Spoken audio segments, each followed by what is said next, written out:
Alrighty, finished written up, Legends Unova, time to... You've got to be kidding me. So, I wrote this plan before the Pokemon Direct and thought, honestly, Unova was meant to be the next game. Let's begin the story of Legends Unova, also called Legends Kyurem. The journey begins with the player in the modern or present day alongside Ingo and his brother Emmett. During this, you're battling on the battle subway, and during this time, Ingo's Pokeball drops as he disappears. Emmett is reacting, freaking out a little as he's looking around for his brother as your vision fades black. Before you, you see two sets of eyes, where they speak to you. What was once a combination of two, from greed and ideologies, the balance was destroyed. With the balance broken, what you know now as Unova will not last. Restore the balance. When you wake up, you are in a desert, similar to how you arrived on the beach in Legends Arceus.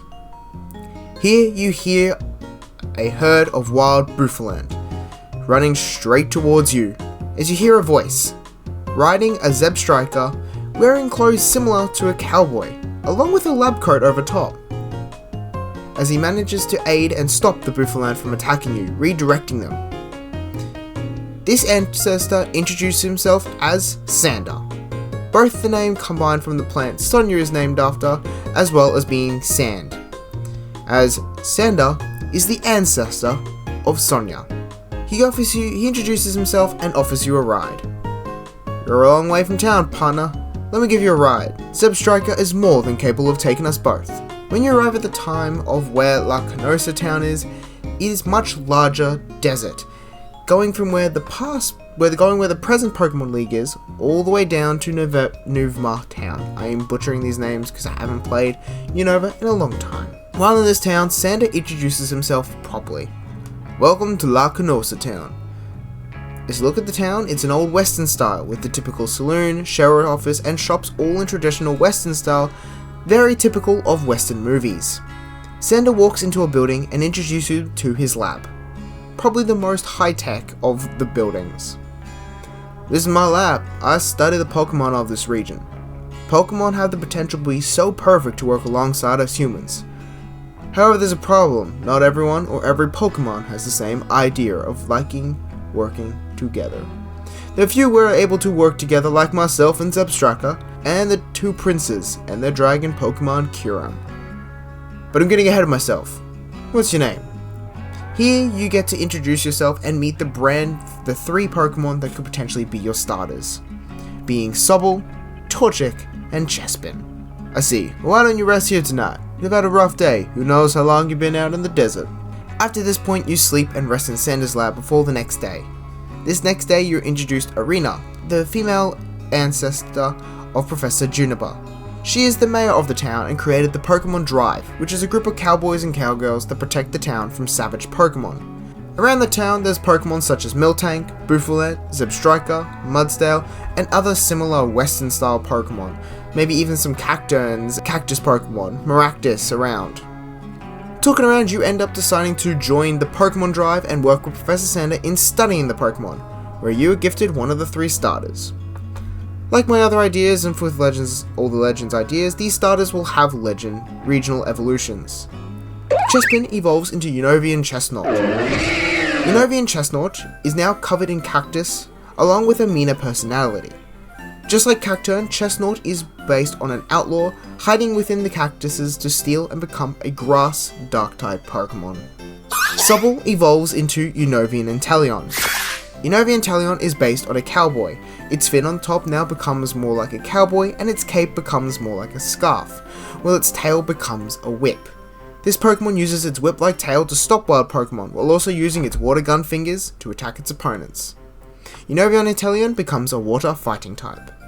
Torchic evolves into Unovian Blaziken. Unovian Blaziken is based on the stereotype traditional American Indians, being based on chiefs with their feather headpieces as well as having a totem style aspect to Unovian Blaziken. Because of their knowledge and patience, Unovian Blaziken become a fire psychic type. These Pokemon are obviously also based off stereotypical traditional things that are in cowboy movies. Cowboys, Indians, and the bandits. Once you get your partner and your first ride Pokemon, this is where this main story begins. You meet the princes of Unova and their legendary dragon, Kyurem. A body of Kyurem, but white and black combined, with 2 heads, similar to Reshiram and Zekrom. This is where the story starts, where even though the princesses are friendly, they do occasionally notice that they aren't sharing the same ideologies. This conflict between the two is causing the region's balance to change. Occasionally, this is what's causing the brand new frenzied Pokemon. However, in this game, they're not called frenzied Pokemon. They're called the wild, rampant Pokemon. Let's introduce these frenzied Pokemon, starting off with Minior. Minior stays a rock type but becomes now a psychic type, being a larger meteor in design similar to UFO, how America has a lot of UFO and alien sightings. Next one being Tauros. Tauros becomes a normal ground type, or even a fighting ground type. The bull that lives in the desert become more vicious bull. This is because of similar to bull riding. These Tauros will have scars along its body and rock-like formations growing off their tails, basically becoming a wilder version of Tauros.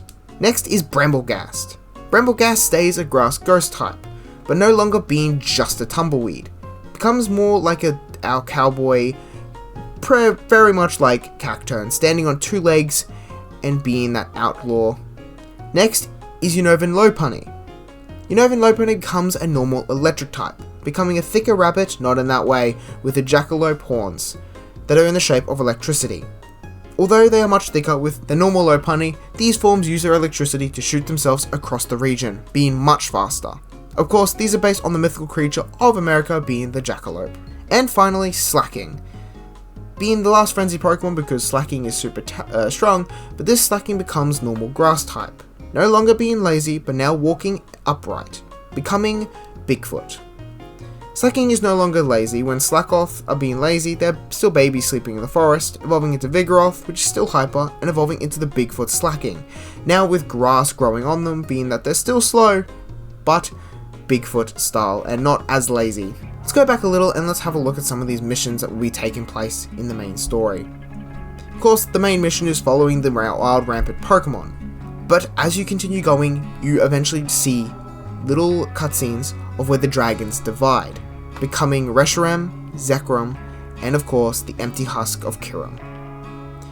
I still think these would have a unique form similar to Origin form Palkia and Dialga, just maybe a still form where Reshiram and Zekrom still have a little bit of energy from each other.